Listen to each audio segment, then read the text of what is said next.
Hello friends, आज हम लोग सी टेट रीट और यूपी टेट के लिए कुछ एमसीक्यूज की प्रैक्टिस करेंगे। ये हमारा 14 पार्ट है। इसके पहले हमने 13 पार्ट का प्रैक्टिस सेशन कर लिया है। अब 14वां पार्ट को लेकर हम आपके सामने आए हैं। अब इसे शुरू करते हैं। पहला है, which of the following is not a feature of child centred outlook. इस निम्नलिखित में से कौन बाल केंद्रित दृष्टिकोण की विशेषता नहीं है? क्या क्या ऑप्शन दिया हुआ है? ऑप्शन है कि ईच चाइल्ड मेक हिज और हर करिकुलम, हर बच्चा अपना पाठ्यक्रम बनाता है। फिर दूसरा क्या है कि चिल्ड्रेन आर इनएक्टिव पार्टिसिपेंट्स, बच्चे निष्क्रिय प्रतिभागी हैं। Each child is unique in its own way, प्रत्येक बच्चा अपने तरीके से अद्वितीय है। Each child has a right to education, हर बच्चे को शिक्षा का अधिकार है। तो ये सही है, ये भी सही है कि हर बच्चा अपने तरीके से यूनिक है। और चिल्ड्रेन आर इनएक्टिव, प्रतिभागी जो हैं पार्टिसिपेंट, ये भी सही है। तो कौन सा बाल केंद्रित शिक्षा का पार्ट नहीं है? तो उसका आंसर है कि हर बच्चा अपना पाठ्यक्रम बनाता है, ये सही नहीं है। ठीक है, अब क्वेश्चन नंबर 2 पर हम चलते हैं।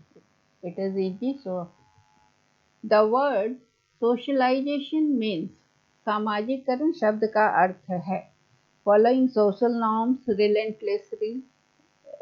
रिलेंटलेसली का मतलब हुआ लगातार, सामाजिक मानदंडों का पालन करना। दूसरा है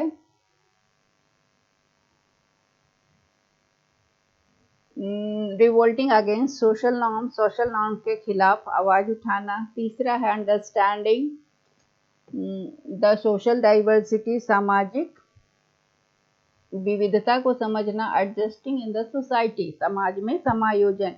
तो जो है समाज में जब हम मिक्स करते हैं दूसरों के साथ, तो इसको कहते हैं सोशलाइजेशन। तो ये प्रोसेस जो है कि किस मतलब वो बिहेवियर को सीखना जो कि समाज में एक्सेप्टेबल है।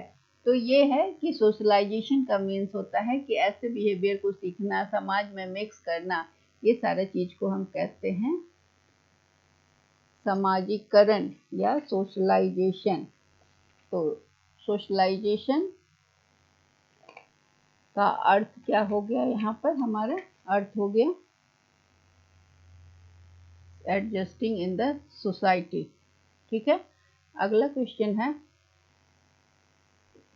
क्वेश्चन नंबर 3 में पूछा गया है, thought not only determines the language but also precedes it.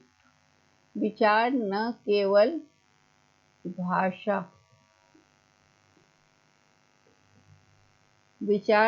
केवल भाषा निर्धारित करता है बल्कि उससे पहले भी होता है। यह कथन किसने दिया था? ये किसने इस विचार को प्रतिपादित किया कि विचार से भाषा का निर्धारण भी होता है और ये विचार क्या है, वो भाषा से पहले भी होता है। तो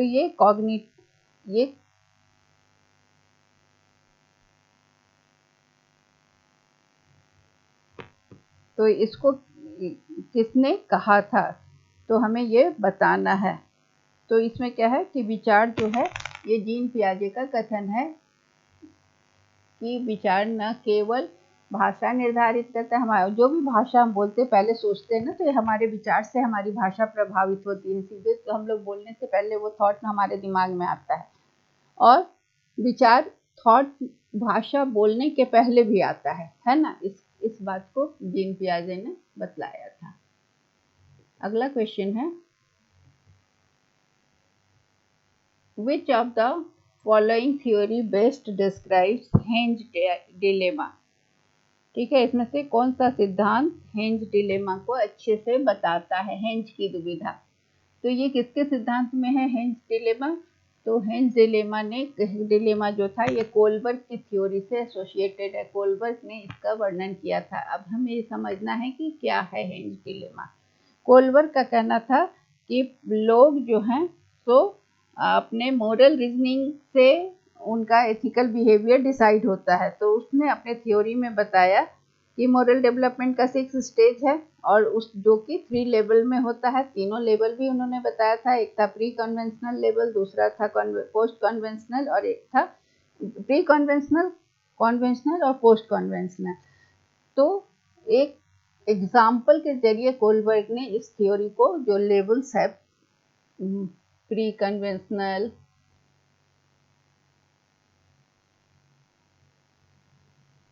कन्वेंशनल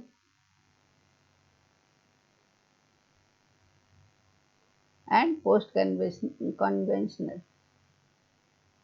स्टेजेस को बताया था। इसके 6 लेवल्स भी बताए थे। ये स्टेजेस हो गया, और इनके फिर हर स्टेज के 2-2 लेवल्स थे, है ना, 2 लेवल्स थे। ठीक है, तो इसी तरह से हर के 2 लेवल्स थे, और इस तरह से 6 लेवल और 3 स्टेजेस थे। तो उन्होंने हेंज डिलेमा का कहानी जो है कि एक मिडिल एज का, मिडिल क्लास मतलब आदमी था जिसका नाम हेंज था। और हेंज को क्या था कि उसकी वाइफ एक बहुत ही खतरनाक बीमारी उसको हो गया था। तो उस बीमारी का डॉक्टर का कहना था कि अगर इरेडियम का कोई विशेष दवा अगर उसे मिल जाए तो ये बच सकती है। तो हेंज वो दवा को खरीदने जाता है। तो दवा का दाम सेलर जो है ना उसको $2000 बताता है, और हेंज के पास पैसे नहीं होते हैं। वो किसी भी तरह से मुश्किल से कर्ज वर्ज लेकर $1000 की व्यवस्था कर पाता है। पर दुकानदार जो होता है, ड्रग सेलर, वो नहीं देने को तैयार होता है उससे 2000 से कम कीमत पर। तो अब हेंज के पास कोई ऑप्शन नहीं है। वो क्या करता है कि वो चोरी कर लेता है दवा उस शॉप से। अब और दवा चोरी कर लेता है। अब उससे डिलेमा होता है। वो डिलेमा या दुविधा क्या है उसकी, डिलेमा या दुविधा हेज की जो है वो ये है कि इसमें 3 ऑप्शन होता है कि उसको नहीं चुराना चाहिए था, ही शुड नॉट स्टील, उसे चुराना नहीं चाहिए था ड्रग। क्यों? क्योंकि ये डिसोबीडियंस है, कानून का तोड़ना हो गया ना, चुराना तो कानून तोड़ना हो गया। दूसरा था कि वो दूसरा कि ही कैन स्टील, वो चुरा सकता था लेकिन उसे सजा भी मिलनी चाहिए थी, still but should be punished by law, और उसे सजा भी मिलनी चाहिए थी। दूसरा है पनिश्ड बाय लॉ, चुरा लेना था और सजा भी लेनी थी। और तीसरा था कि he can steel the drug, और कोई सजा उसे नहीं मिलनी चाहिए थी क्योंकि उसकी पत्नी बहुत बीमार थी और दुकानदार देने के लिए तैयार नहीं था। अब इसमें 3 तरह की बातें हैं जो कि डिलेमा तैयार कर रहा है। 3 ऑप्शन है। अब आपका क्या आंसर होगा? तो ये 3 तरह का आंसर हो सकता था। पहला आंसर हो सकता है इसका कि हेंज को दवा नहीं चुरानी चाहिए थी क्योंकि यह कानून तोड़ना था। ये हेंज को क्या करता, अगर वो नहीं चुराता तो उसकी वाइफ मर जाती और ड्रग सेलर और रिच हो जाता। लेकिन लॉ अगर माना जाता तो मोरल जस्टिस नहीं होता क्योंकि उसकी वाइफ मर जाती। तो ये क्या था, कौन सा लेवल था? ये प्री कन्वेंशनल लेवल था, प्री कन्वेंशनल लेवल था। और दूसरा क्या था कि ये मतलब वो दवाई चुरा लेता लेकिन उसे सजा मिलती। ये दूसरा स्टेज है। दूसरा स्टेज में, इसको हम अलग कलर से लिखें, दूसरा स्टेज में क्या था कि वो दवा चुरा लेता लेकिन उसे कानून से सजा भी मिलनी थी। तो ये जो डिसीजन लेता है हिंज को, तो वो अपनी वाइफ को तो बचा लेता लेकिन वो जेल चला जाता। तो लेकिन ये मोरल डिसीजन लेता है, इसलिए इसको मोरल डिसीजन लेता है तो उसे सजा भुगतनी होती थी। ये कन्वेंशनल लेवल था। तीसरा था ये pre conventional level, post conventional level था। इसमें क्या करता है, पोस्ट कन्वेंशनल की वो दवा चुरा लिया और अब कानून उस चुरा लिया लेकिन कोई कानून उसको पनिश नहीं करेगा। ये डिसीजन हेंज को क्या बताता है कि अपनी वाइफ को भी बचा लिया और फिर बचाने के बाद दोनों सुख से खुशी खुशी रहने लगे। तो ये थिंकिंग जो है इस सोच पर आधारित है कि कानून का जो रिजिडिटी है उसको रिजेक्ट कर दिया गया और जस्टिस किस आधार पर हुआ, मोरल ग्राउंड पे। तो ये पोस्ट कन्वेंशनल। इस तरह से ये हेंज का डिलेमा, ये तीनों लेवल कोलबर्ग के थ्योरी के तीनों लेवल को एड्रेस करता है। तो ये हो गया कि which of the following theory best describe, तो कोलबर्ग की थ्योरी जो है सोहेंज डिलेमा को सबसे अच्छे तरीके से डिस्क्राइब करती है, इसलिए इसका आंसर है सी और नंबर 3। ठीक है, अगला क्वेश्चन,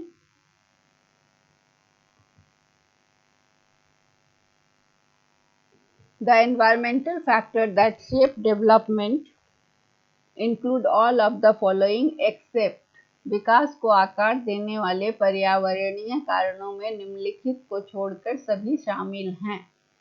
तो देखो क्या क्या चीज़ है, शिक्षा की गुणवत्ता, quality of education, quality of nutrition, culture, physics, संस्कृति, शिक्षा की गुणवत्ता, पोषण की गुणवत्ता, संस्कृति और काया। तो क्या है कि ये सारा एनवायरमेंटल फैक्टर है, क्वालिटी ऑफ एजुकेशन। लेकिन फिजिक्स जो है ये एनवायरमेंटल फैक्टर नहीं है। वो एनवायरमेंटल पर्यावरणीय फैक्टर कौन होता है, जो कि एक्सटर्नल एजेंट्स हैं, जो बाहरी हैं एजेंट, और किसको प्रभावित करते हैं, ग्रोथ और किसी भी व्यक्ति के ग्रोथ और डेवलपमेंट को प्रभावित करते हैं। तो किसी भी व्यक्ति की ग्रोथ और डेवलपमेंट को शिक्षा प्रभावित करता है, पोषण प्रभावित करता है और संस्कृति प्रभावित करती है। लेकिन फिजिक्स जो है वो नहीं, तो इसका आंसर होगा फिजिक्स, क्योंकि यह एक एनवायरमेंटल फैक्टर नहीं है। अगला क्वेश्चन है, which of the following implication can't be derived from Piaget theory of cognitive development? तो पियाजे का जो cognitive theory of development, children desire to learn, बच्चों कौन सा निहितार्थ पियाजे के संज्ञानात्मक विकास के सिद्धांत से नहीं लिया जा सकता। चिल्ड्रंस डिजायर टू लर्न, बच्चों की सीखने की इच्छा, नीड ऑफ वर्बल टीचिंग, मौखिक शिक्षण की आवश्यकता, एक्सेप्टेंस ऑफ इंडिविजुअल डिफरेंस, व्यक्तिगत मतभेदों की स्वीकृति, डिस्कवरी, लर्निंग। तो कॉग्निटिव थ्योरी जो है पियाजे का, वो क्या बोलता है कि नेचर ऑफ नॉलेज को वो अपने आप में कहता है कि ह्यूमन अपने आप अक्वायर करता है। तो पियाजे का कहना है कि प्रोग्रेस मेंटल प्रोसेस रिजल्टिंग, वो कह रहे हैं कि बायोलॉजिकल जो भी चीज़ है ना, वो खुद मैचुरेशन से सीख लेता है बच्चा। तो इसलिए यहाँ पर उनका कहना है कि नीड ऑफ वर्बल टीचिंग की आवश्यकता नहीं है, ये पियाजे के सिद्धांत में नहीं है, ये पियाजे के सिद्धांत से ये नहीं लिया जा सकता है। ठीक है, अगला क्वेश्चन है, उनका कहना था कि पियाजे का कॉग्निटिव डेवलपमेंट जो है एक प्रोग्रेसिव रीऑर्गेनाइजेशन था मेंटल प्रोसेस का, जो कि बायोलॉजिकल मैच्योरेशन से आता है और इन्वायरमेंटल एक्सपीरियंस, पर्यावरणीय अनुभवों से आता है। पियाजे का ने कभी जोर नहीं दिया लैंग्वेज का, वर्बल टीचिंग पर उन्होंने जोर नहीं दिया। क्वेश्चन नंबर 7,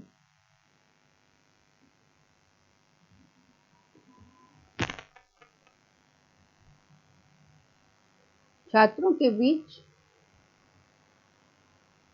लोकतांत्रिक जीवन को प्रोत्साहित करने के लिए सबसे सर्वोत्तम विधि क्या है। शिक्षण का सर्वोत्तम विधि, dash can be best use teaching to encourage democratic living among students. Lecture method क्या होता है, ये टीचर सेंटर्ड मेथड है, इसमें ये वन साइडेड होता है, टीचर सेंटर्ड मेथड है, शिक्षक केंद्रित, सोशल इंटरेक्शन, सामाजिक संपर्क से टीचिंग नहीं होता है, बच्चे सीखते अनुभव होता है। एक्सपेरिमेंटल मेथड में क्या हुआ कि ये लोकतांत्रिक नहीं होता, हर बच्चा अलग अलग से एक्सपेरिमेंट करता है। तो जॉन डीवी का मानना है कि डिस्कवरी मेथड जो है ना, डिस्कवरी मेथड ये बच्चों को हेल्प करता है डेमोक्रेटिक लिविंग के लिए, स्टूडेंट्स में डेमोक्रेटिक लिविंग को एनकरेज करता है। कौन सा, डिस्कवरी मेथड। डिस्कवरी मेथड क्या है, यह एक सिचुएशनल मेथड है जिसमें बच्चे प्रॉब्लम्स का सॉल्यूशन खुद खोजते हैं, खुद डिस्कवर करते हैं और खुद फाइंड करते हैं। ये मेथड क्या होता है कि डीप लर्निंग और प्रॉब्लम सॉल्विंग स्किल को बढ़ाता है डिस्कवरी मेथड में, इसलिए बच्चे का ये democratic method of democratic living को बढ़ाता है। तो शिक्षण में सबसे सर्वोत्तम उपयोग किसका किया जा सकता है? डिस्कवरी विधि का। Question number 8, physical traits such as height, eye, color, bone structure, hair are primary qualities, secondary qualities, not inherited, heritage। शारीरिक लक्षण जैसे ऊंचाई, आंखों का रंग, हड्डी की संरचना और बाल, ये प्राथमिक गुण है, माध्यमिक गुण है, विरासत में मिले हैं या विरासत में नहीं मिले हैं। तो क्या कहते हैं कि जीन जो होता है ना, मनुष्य का जीन बहुत इंपॉर्टेंट रोल प्ले करता है। किस चीज में? कि हम किस तरह से कैसे दिखते हैं, और बहुत सारी चीज हमारे बॉडी में जो होता है वो जीन से प्रभावित होता है। जैसे किसी का कर्ली हेयर होता है, किसी का स्ट्रेट हेयर होता है, सीधा बाल होता है, किसी का पैर लंबा होता है, किसी का पैर छोटा होता है, किसी का तरीका जो होता है कि आप कैसे हंसते हैं, कैसे स्माइल करते हैं, ये सारी चीजें जो होती है एक जनरेशन से दूसरे जनरेशन में पास होती है। जो जीन क्या है? जीन एक आपके ट्रेट्स को डिसाइड करता है। जैसे कि जो कि फीचर आपके फोर फादर से आप में आता है, आपके पेरेंट्स से आप में आता है। तो जैसे कि आपके पेरेंट्स के पास, दोनों पेरेंट्स के अगर आंख ग्रीन है, ग्रीन आईज है, तो आपका ग्रीन आईज हो सकता है, आप इनहेरिट कर सकते हैं। अगर आप और आपके बाल के कलर, आपका स्किन, ये सारा चीज आपको जीन से मिलता है, आंखों का रंग, हड्डी का संरचना। तो ये चीज हमें विरासत में मिलती है, जीन से मिलती है, इसलिए हम लोग इसे इनहेरिट करते हैं। अगला क्वेश्चन है क्वेश्चन नंबर 9,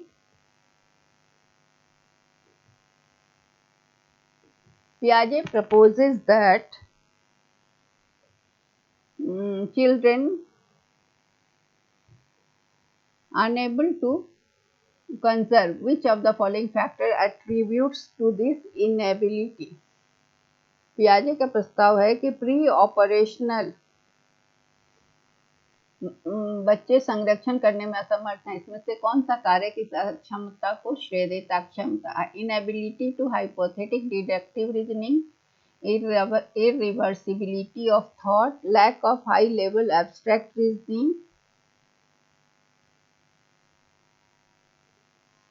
और उच्च स्तरीय अमूर्त तर्क का अभाव, और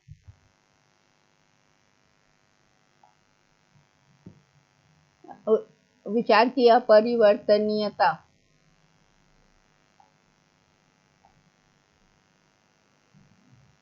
तो इसमें से हमें कारण ढूंढना है। Hypothetic deductive reasoning,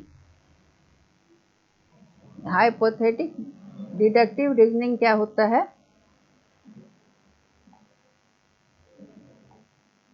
hypothetic deductive reasoning में ये इसको एचडी मेथड भी कहा जाता है। हाइपोथेटिक डिडक्टिव रीजनिंग को एचडी मेथड भी कहते हैं। एचडी मेथड में क्या, यहाँ लिखें, एचडी मेथड ये है कि एक साइंटिफिक थ्योरी कंस्ट्रक्ट करने का प्रोसेस है, जिसमें क्या है कि जो भी रिजल्ट हम डायरेक्ट ऑब्जर्वेशन से प्राप्त करते हैं और एक्सपेरिमेंट से प्राप्त करते हैं, वो हमें उसको एम्पेरिकल एविडेंस से प्रूव और डिसअप्रूव करना पड़ता है, उसको किया जाता है। तो ये जो है ना, एक साइंटिफिक थ्योरी को कंस्ट्रक्ट करते हैं, जो कि रिजल्ट हम जो डायरेक्ट जो देख के, प्रत्यक्ष देख के और प्रयोग करके जो चीज़ हम प्राप्त कर रहे हैं, और वो हमें फर्दर इफेक्ट को प्रेडिक्ट करने में मदद करता है, जो कि हम एम्पेरिकल एविडेंस से प्राप्त करते हैं। तो ये जो मेथड है ये क्रिस्टीना हाइजिन्स के द्वारा प्रपोज किया गया था। और ये मेथड क्या मानता है कि जो थ्योरी जो है प्रॉपरली जो फॉर्म किया गया है वो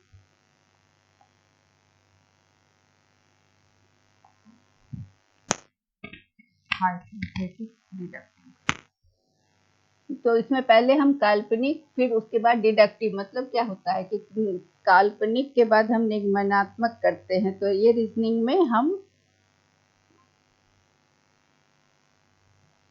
इसको एक उदाहरण से समझते हैं। ये है कि हाइपोथेसिस किस रेवंस का जो पैराडॉक्स है, ये है, हमें इसको प्रूव करता है। रेवंस पैराडॉक्स ये बताता है क्या, पहले हम मानते हैं कि ऑल रेवंस आर ब्लैक, ये हमारा हाइपोथेसिस है।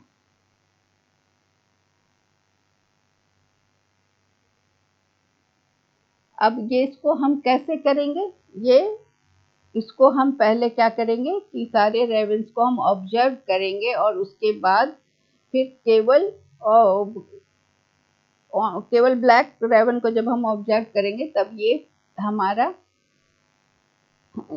ये एग्जाम्पल जो है कि हाइपोथेटिक जो मेरा हाइपोथेसिस है वो हम डिडक्ट कर पा रहे हैं कि नहीं। हमारा हाइपोथेसिस है कि सभी रेवंस ब्लैक है, लेकिन सभी रेवंस ब्लैक नहीं मिलते हैं, तो हमारा जो डिडक्टिव होता है या जो डिडक्शन होता है वो इस चीज को कट करता है। तो ये डिडक्टिव रीजनिंग में हम क्या करते हैं कि डिडक्टिव रीजनिंग में होता है कि ऑल मेन आर मोर्टल, है ना। Ram is a man, therefore हमारा डिडक्शन क्या हुआ, राम इज मोर्टल। ये डिडक्टिव हुआ कि हम पहले क्या करते हैं कि रूल बताते हैं और रूल को एक एक केस पर लागू करते हैं, तो ये डिडक्टिव हुआ। लेकिन हाइपोथेसिस में क्या होता है, हाइपोथेटिक डिडक्टिव में क्या होता है कि पहले हम एज्यूम कर लेते हैं। तो इसमें डिडक्टिव रीजनिंग को अच्छा मानने के लिए पहले हम एक हाइपोथेसिस मानते हैं। जैसे कि हम ये जो मेरा हाइपोथेसिस है, यहाँ पर ये हाइपोथेटिक डिडक्टिव हो गया कि हमने ये हाइपोथेसिस मान लिया कि ऑल मेन आर मोर्टल, तो ये डिडक्टिव रीजनिंग हुआ। तो जब भी हम हाइपोथेटिक और डिडक्टिव रीजनिंग करते हैं तो हाइपोथेसिस हम ऐसा मानते हैं जो कि टेस्ट किया जा सके। तो इसके बाद लेकिन जो टेस्ट नहीं हो सकता है वो हाइपोथेसिस नहीं हो सकता है। जैसे क्या हुआ, अगर मान लें कि God created the earth, अब ये हमने हाइपोथेसिस मान लिया, तो इसको हम डिडक्ट नहीं कर सकते हैं क्योंकि इसको हम टेस्ट नहीं कर सकते हैं, ठीक है। तो ये हमारा हाइपोथेसिस गलत हो जाएगा। लेकिन ऑल मेन आर मोर्टल ये हम टेस्ट कर सकते हैं, क्योंकि जितने भी मनुष्य होते हैं सभी मरणशील होते हैं। हम देखते हैं कि मनुष्य मरता है, तो इसको हम टेस्ट कर सकते हैं। तो ये हाइपोथेटिक को डिडक्टिव हुआ। तर्क की इरिवर्सिबिलिटी ऑफ थॉट, पियाजे का पियाजे का प्रस्ताव है कि प्री ऑपरेशनल बच्चे संरक्षण करने में असमर्थ हैं। क्या चीज को संरक्षण करने में असमर्थ हैं, तो इसका आंसर है कि वो इरिवर्सिबिलिटी ऑफ थॉट को संरक्षण रोक को कंजर्व नहीं कर पाते हैं, विचारों की अपरिवर्तनीयता। इसको हम एक उदाहरण से समझें कि बच्चे इस चीज को नहीं कंजर्व कर पाते, इस विचार को नहीं संरक्षण कर पाते, सोच पाते कि ये बॉल, पूरे बॉल में एयर भरा हुआ है और इस बॉल का अगर हवा, इसका एयर को निकाल दिया जाए और ये बॉल पिचक जाता है, तो ये बच्चे नहीं सोच पाते कि ये बॉल पिचक गया तो ये फिर से वापस फिर बॉल हवा डालने से बन सकता है। इस चीज को बच्चे नहीं समझ पाते, थॉट को। मतलब ये बॉल में हवा भरा हुआ देखा, उसके बाद उन्होंने फ्लैट बॉल देखा, तो ये बॉल फिर ऐसा हो सकता है, ये इरिवर्सिबिलिटी वो नहीं सोच सकते। इन्होंने ये देखा और उसके बाद ये फिर पुनः वापस ऐसे हो जाएगा, ये सोचना ही विचारों की अपरिवर्तनीयता या इरिवर्सिबिलिटी ऑफ थॉट है। तो ये नहीं कर सकते, तो इसका आंसर है 2, है ना। तो इसका आंसर है, क्योंकि कौन सा स्टेज बता रहा है, प्री ऑपरेशनल स्टेज। इस स्टेज में बच्चे ये थॉट नहीं कंजर्व कर सकते कि बॉल जिसमें एयर भरा हुआ है और उसको उसकी हवा निकाल दी जाए तो बॉल को फिर से एयर भरा जा सकता है। इस चीज को सोच पाने में वो असमर्थ होते हैं। अगला क्वेश्चन है, last question, development starts from, विकास शुरू होता है कब से, विकास, बच्चों का विकास कब से शुरू होता है।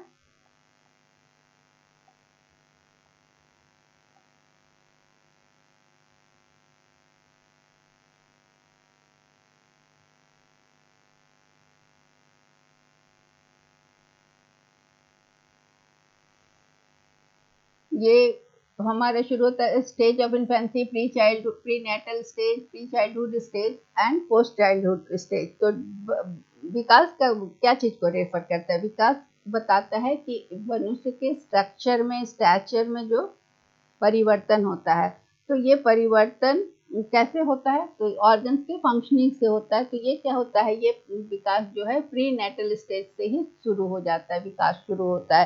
प्री नेटल स्टेज में क्या होता है कि मदर के वूम्ब में, माँ के पेट में बच्चा का विकास होता है और वो मैच्योर होता है 3 डिफरेंट स्टेज में। प्री नेटल डेवलपमेंट में कौन कौन सा स्टेज होता है? तो प्री नेटल स्टेज का पहला स्टेज है जर्मिनल पीरियड, जब वो माँ के गर्भ में जब आता है 2 वीक्स आफ्टर कॉन्सेप्शन, जब माँ कंसीव करती है उसके बाद क्या होता है 8 वीक्स। दूसरा होता है एम्ब्रॉयक के रूप में होता है, तो वो एम्ब्रॉयनिक होता है 8 weeks from conception, after conception बोला जाए, जब माँ के पेट में आ जाता है। ठीक है। फिर तीसरा आता है फेटल पीरियड में। ये क्या होता है, बच्चा कितना बड़ा होता है? 9 वीक्स अंटिल बर्थ 9 वीक का जब हो जाता है तो वो फेटल स्टेज पीरियड होता है उसका। तो ये कहा जा सकता है कि डेवलपमेंट जो है वो 2 वीक से ही, जर्मिनल पीरियड से, प्री नेटल स्टेज से ही शुरू हो जाता है। तो स्टेज ऑफ इन्फेंसी क्या होता है? Stage of infancy first year होता है, अर्ली चाइल्डहुड बच्चे का होता है, जिसमें बच्चा जन्म के बाद तुरंत बढ़ता है। ठीक है। इसमें बच्चा ये चलना, क्रॉल करना सीखता है। प्री चाइल्डहुड स्टेज क्या होता है? प्री चाइल्डहुड स्टेज में बच्चा का 2 to 7, ये 0 to 2 ईयर्स हुआ, ये 2 to 7 ईयर्स हुआ। इसमें बच्चा का ओवरऑल डेवलपमेंट होता है। इसमें इसको टॉय एज भी कहा जाता है, इसको toy age, pre gang age भी कहा जाता है। ये इस स्टेज को toy age, pre gang age और एक्सप्लोरेटरी एज भी कहा जाता है। इसमें बच्चा एक्सप्लोर करता है। ठीक है। और फिर हम इसका कलर चेंज करके तीसरा स्टेज को बताते हैं। पोस्ट चाइल्डहुड स्टेज जो होता है ये 7 to 12 ईयर्स का होता है। इसमें बच्चा क्या करता है, इसमें किशोरावस्था के लक्षण आने लगते हैं और बच्चा ट्रबलसम गैंग, इसको ट्रबलसम एज, गैंग एज भी कहते हैं, गैंग एज, प्ले एज भी कहते हैं। तो डेवलपमेंट कब होता है? प्रीनेटल स्टेज में। तो आंसर हमारा क्या हो गया? 2, प्रीनेटल स्टेज, जिसमें कि 3 पीरियड होता है। जर्मिनल पीरियड जो 2 वीक होता है, कंसेप्शन, माँ जब कंसीव करती है तो 2 वीक कंसेप्शन के बाद। फिर एम्ब्रॉयनिक एज होता है जो 8 वीक्स तक होता है कंसीव करने का। और फिर फेटल स्टेज पीरियड होता है। फेटल पीरियड में 9 वीक से लेकर जन्म होने तक। तो हमारा आंसर हो गया इस तरह से। आज हमने 10 क्वेश्चंस को देखा। That's all for today. Thank you.